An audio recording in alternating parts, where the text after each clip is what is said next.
Hello, I am Mac, at least for a day, and everything is going to be okay.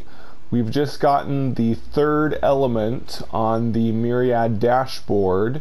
A new clue about the next update has been revealed. It is the third and final hologram that we're going to get.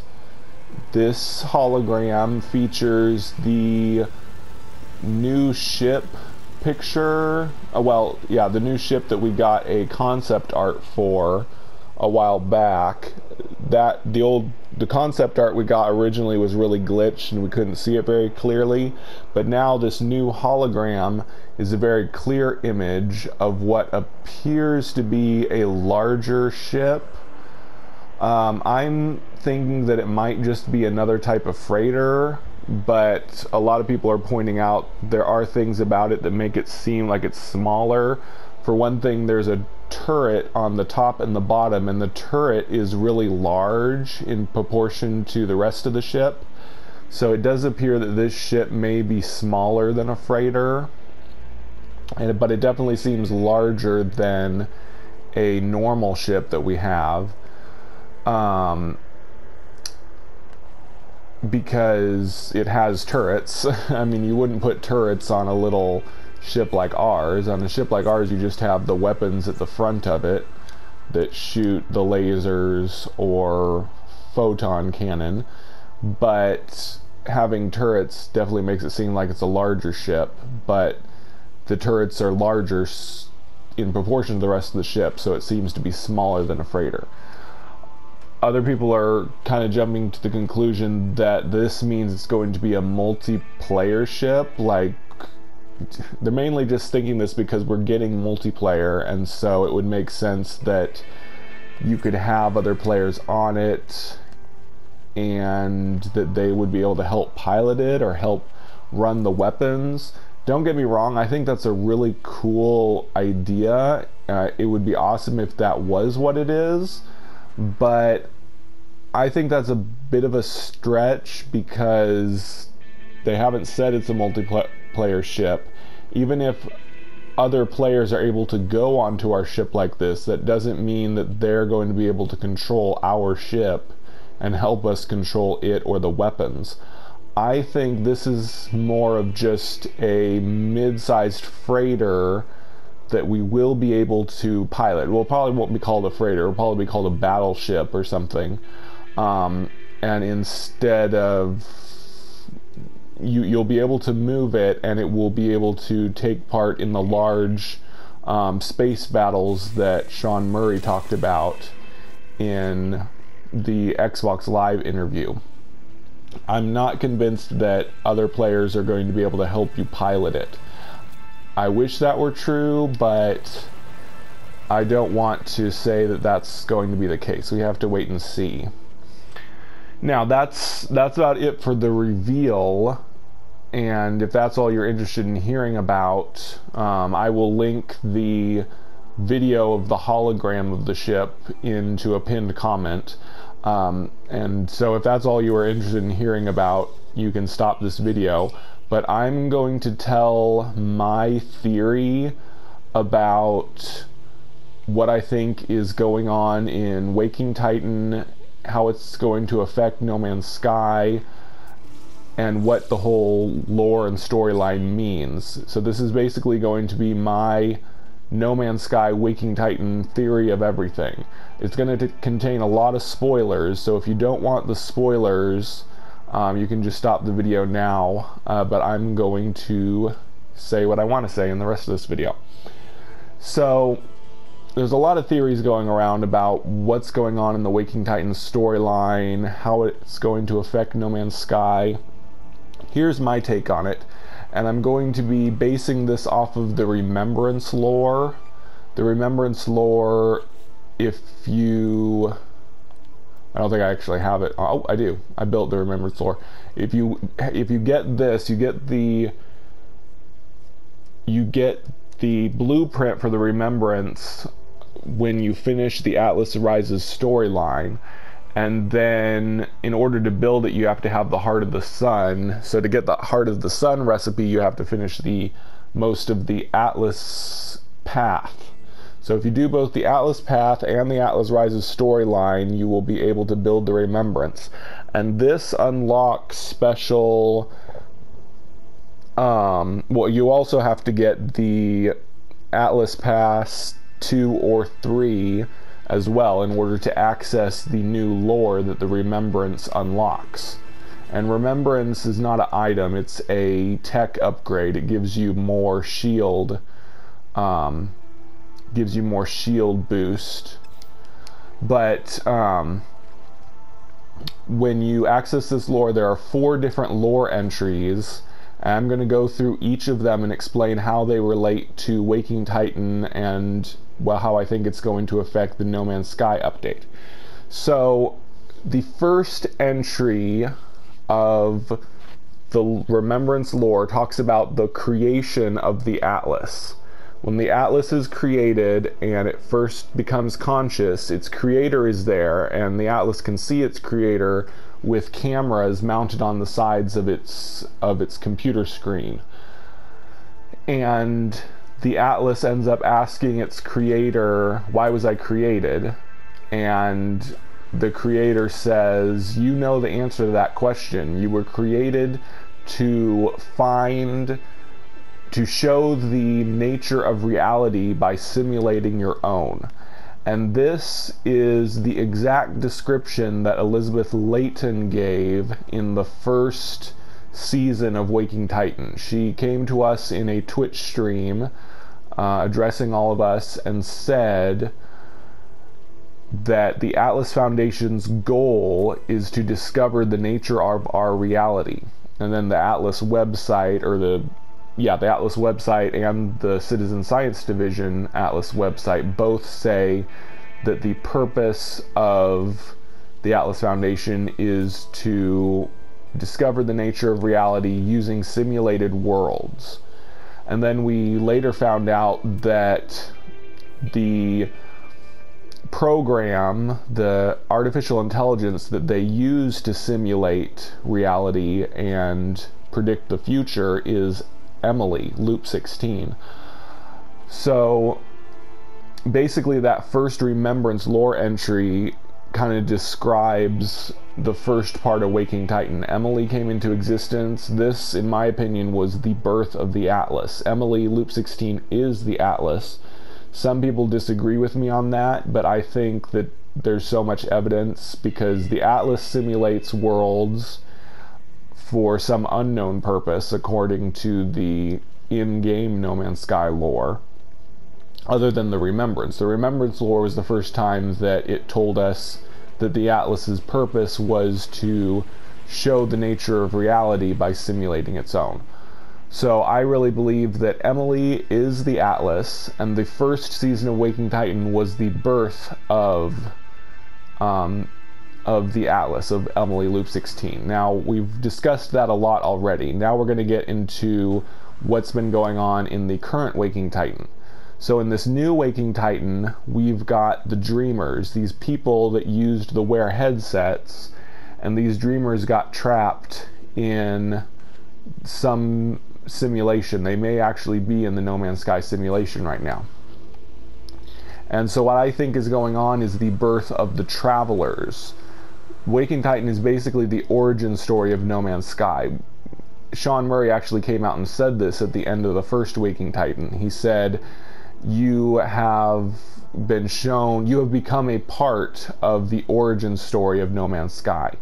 So the first Waking Titan was the origin of the Atlas, and now in this new Waking Titan we're getting the origin of the Travelers. However, I do not think all of the Dreamers that we're currently helping are going to be Travelers in the universe of No Man's Sky. I think a lot of them are going to be rescued. We are going to successfully disconnect them from the simulation, and that will be how they escape. However, there is one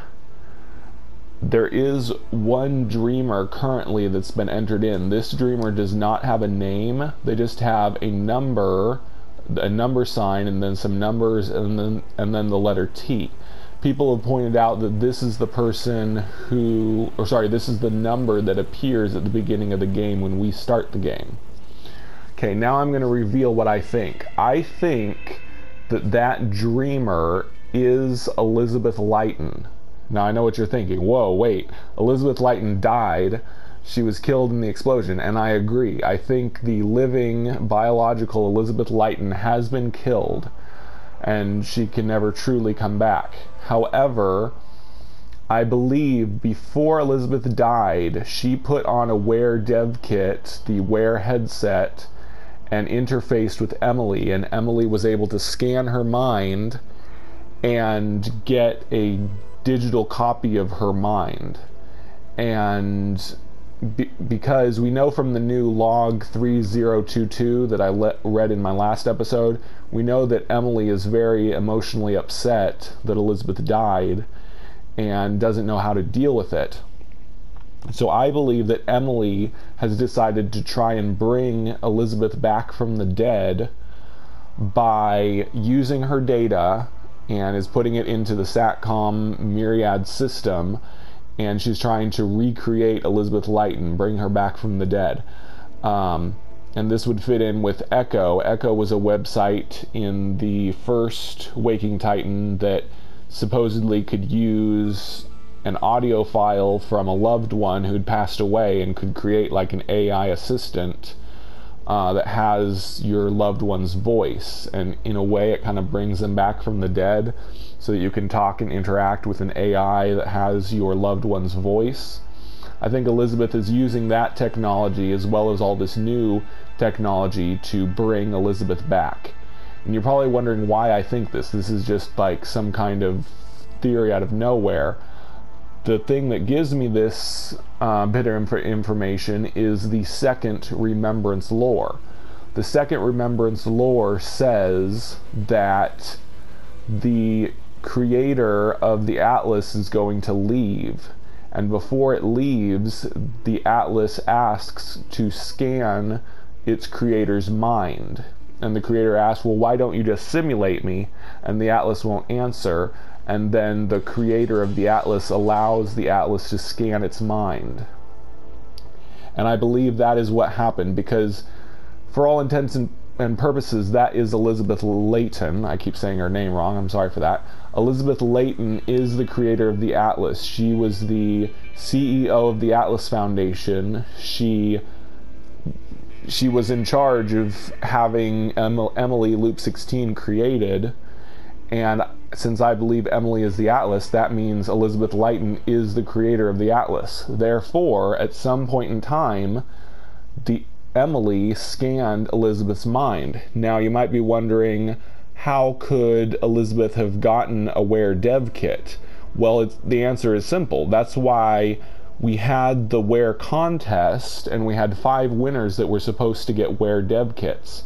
They were sent to them, and when the Wear dev kits were first sent, they weighed 4 kilograms.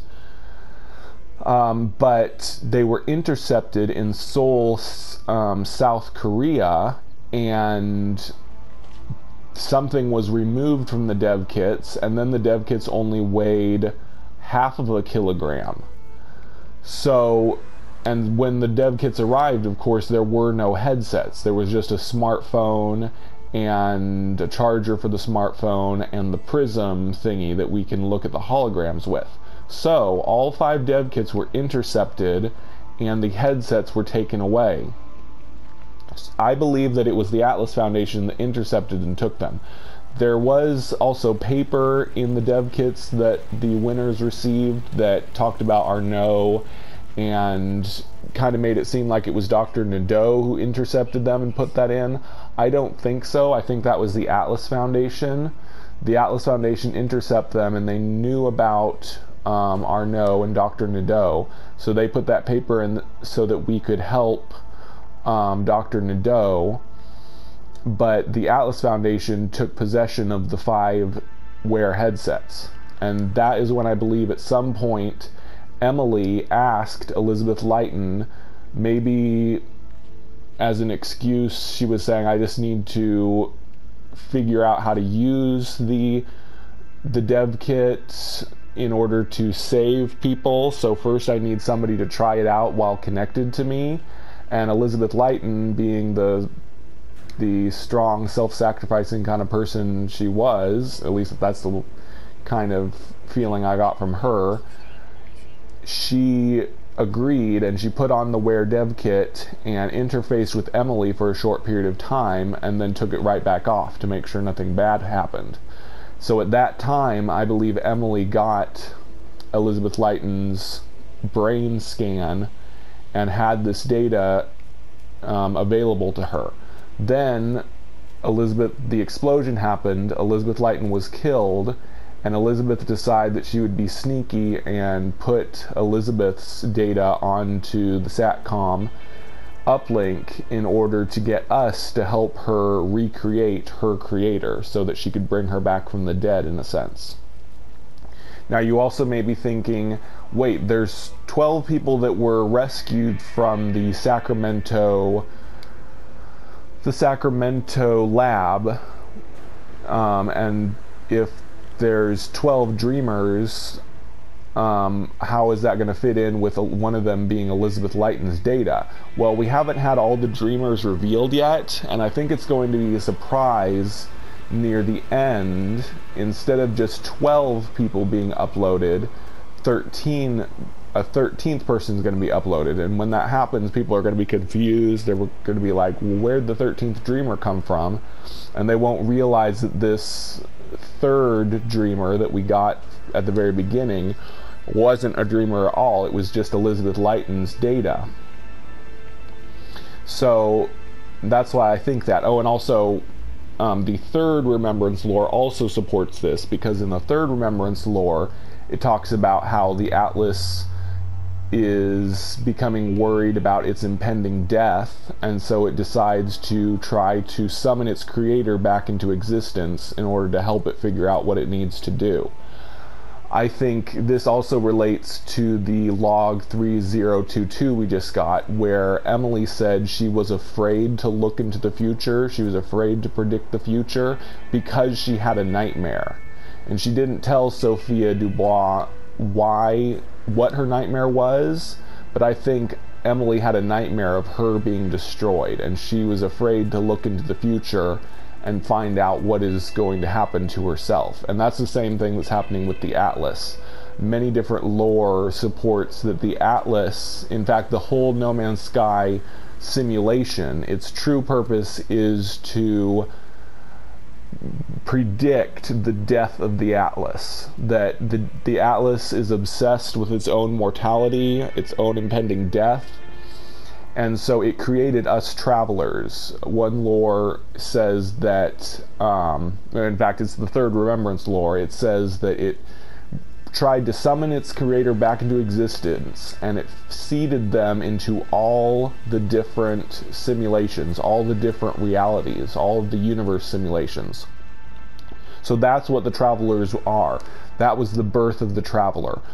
Each of us is the basic soul of a human being that was taken from the creator of the Atlas. Now that doesn't necessarily mean that all travelers are female, because none of us have any memory. We don't remember being Elizabeth Layton, and that doesn't necessarily mean that our bodies are feminine or anything like that, although a lot of NPC travelers do have feminine shaped bodies. So that kind of supports that they were possibly based off of a female human's mind. But obviously if you look at the NPCs, the traveler NPCs, they are not human. They do not have a human face. They have bizarre alien faces and such. And in the third remembrance lore it says that they would be set loose in these universe simulations, and that wherever they appeared, their minds and experiences would be shaped by where they were, and so they would be changed and become good or bad or whatever just based on what they experience and what they decide to do. So we're not all Elizabeth Layton. We do not have her memories. We do not have her exact body. We do not necessarily have her exact personality. We're just the copy of a human mind, basically a blank slate. So a human mind was taken, who I believe is Elizabeth Layton, and that human mind was created into these countless AIs that are the travelers.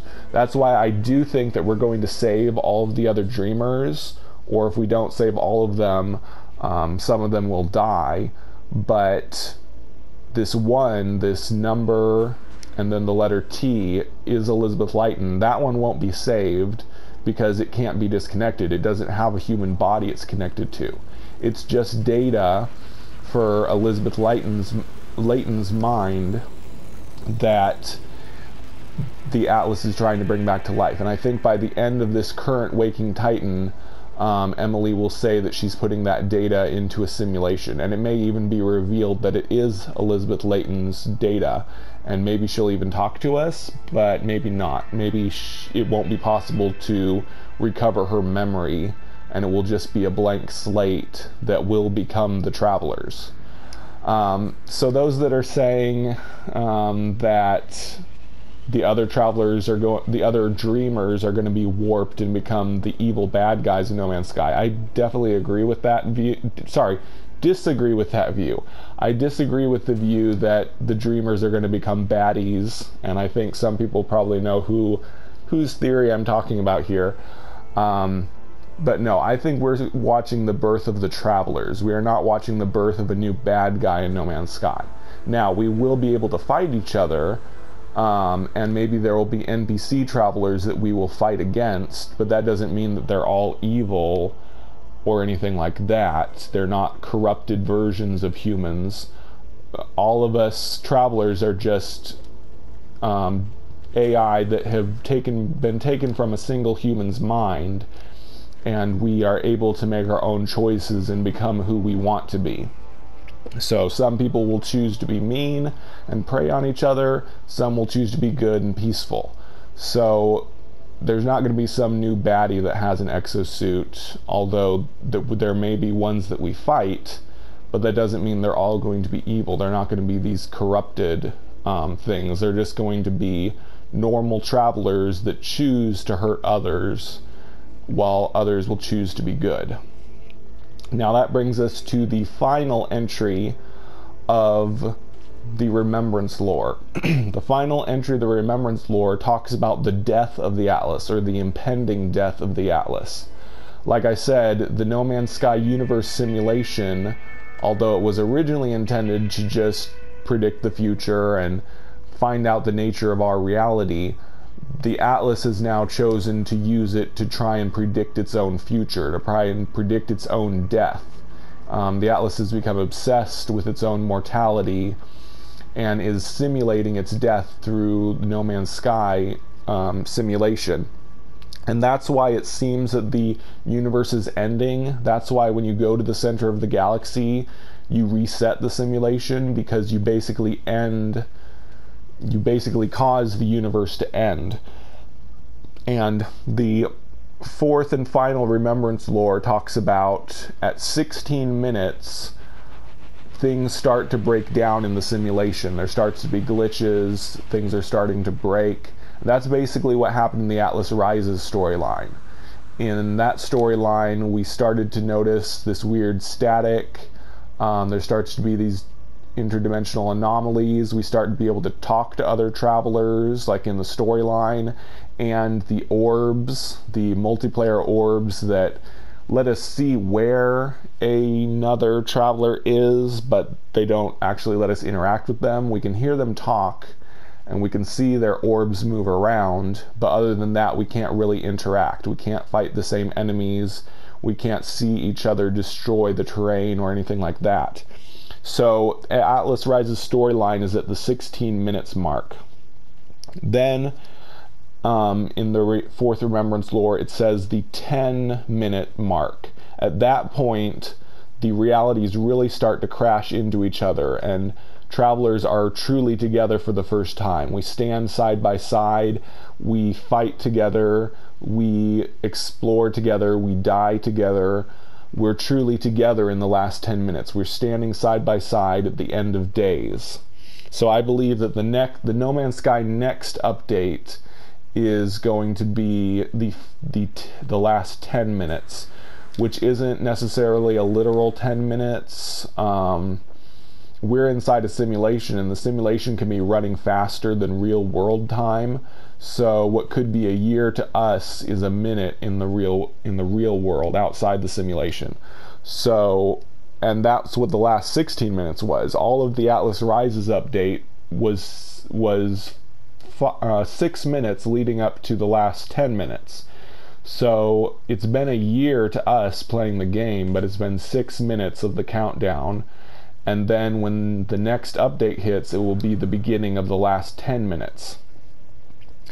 And then in the Remembrance lore, it says the last 5 minutes outside of the simulation, the world is being torn apart by a black hole, and the Atlas starts to die. Then in the last 1 minute, right before the Atlas is destroyed, a figure appears before the Atlas and walks towards it and touches it or something. But we don't know what's going to happen after that. Neither does the Atlas. As hard as the Atlas tries, it cannot see beyond the end of that last 16 minutes. The Atlas cannot predict what will happen when it dies, and it can't tell who the figure that appears before it is. That's why I think that we're basically acting out that last 16 minutes when we play the game, because traveling towards the center of the galaxy is the same as traveling towards the Atlas. The lore in the game has said that the Atlas is at the center of the galaxy, and when we arrive there, we destroy the universe, we reset it, and that's why we go to a new universe simulation. So every time we go to a center of a galaxy, we're acting out the Atlas's final minutes when its creator comes to it and in the very last moment before it dies. So when we go to the center of the galaxy, we are the Atlas's creator returning to it. Our soul, our AI of our traveler, is made from the Atlas's creator, and the Atlas seems to believe that its creator will return to it when it dies. At least I think that's what it means. So the question is the Atlas really about to die? When we get this next update and we're all together at the end of days, does that mean the Atlas is going to be destroyed after another year or two, like 2 more real life years? Because if it was a year to get from 16 minutes to 10 minutes, that means every year is about 6 minutes, or maybe 5 minutes, 5 to 6 minutes. So does that mean the Atlas is going to die in 2 years? I don't know. But that is my No Man's Sky Waking Titan theory of everything. I believe we are made from the travelers, we the travelers are made from the mind of Elizabeth Layton, the creator of the Atlas and basically the No Man's Sky simulation. The Atlas itself is the one creating the simulation. And so then the Atlas tries to recreate its creator when things start to go bad and the Atlas is being destroyed. Its realities, its different simulations start to crash together, and all of the travelers will be able to see each other. That's why we're getting multiplayer in No Man's Sky next, because the world is ending, realities are crashing in on each other, and we are going to have multiplayer. But that also means that possibly in like 2 years the Atlas will end. I don't think that means that, they can't delete the game, and we don't know what's going to happen in that last minute. If some figure is going to come to the Atlas, is that figure going to save the Atlas somehow? The Atlas doesn't know what's going to happen after it's destroyed, and neither do we. So somehow something might save the Atlas. Although the prospect that the Atlas is being destroyed by a black hole kind of makes it seem like it's not possible to save it. But at the same time, that may not actually be real, or the Atlas is not actually getting close to its death. It's just been simulating its death all of this time.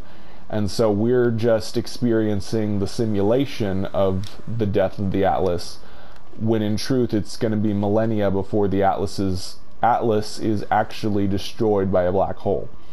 I don't know. All of that is very confusing. But so far, that is my No Man's Sky theory of everything. And what I think is going to happen in Waking Titan is we're going to save all the other dreamers except the one that we don't know the name of, who I believe is Elizabeth Layton, and she will be essentially resurrected and placed into Emily Loop 16, the Atlas's universe simulation, and that will be the end of the current Waking Titan season, and then we will get the No Man's Sky next update. So that's it for my theory. That's what I believe. Now, in regards to where, I think the final climax of the Waking Titan, of this Waking Titan season, is going to be beating Where somehow, but I mean, that'll be the final climax. We'll have to beat Where, because Where is evil. I do agree with that theory of my fellow No Man's Sky YouTuber. Where is evil, and we will have to defeat it. But once it's defeated, it will be revealed that Elizabeth Layton is one of the dreamers, and that she is now going to live on in the No Man's Sky universe. But that's it for now. Please let me know what you think of my theory if you watched it. Comment on it, tell me what you think, and that's it for now. So I have been Mac. Thank you for joining me for a day, and remember, everything is going to be okay.